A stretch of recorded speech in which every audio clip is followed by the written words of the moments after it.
One of the things I want you to remember, though, is this. When it comes to judgments are not a reactive measure that God takes because people do evil or because people do bad things. Judgments are, well, it's kind of hard to explain in some ways. In our country, one of the things that we're seeing today is we're seeing that judges no longer simply uphold the law and require justice based on the laws that are broken or the laws that are not broken.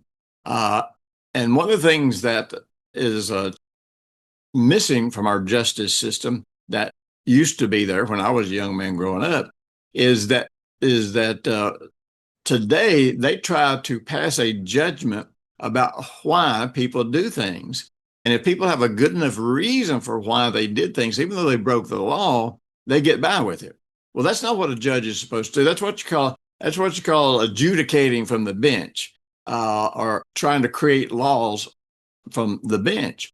And a judge is simply supposed to discover, are you guilty and are you not guilty? And here is the penalty.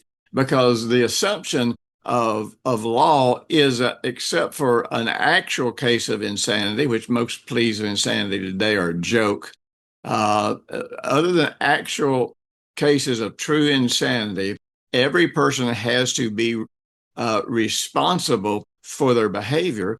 And only in the case of insanity, they still have to be responsible for their behavior, but the penalty may be adjusted where the innocent are still protected.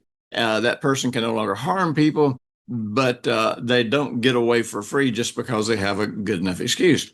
So God is not trying to figure out what kind of punishment that he is going to give you. He has been very clear in the Word of God that the consequences of our choices, they come as part of the choice.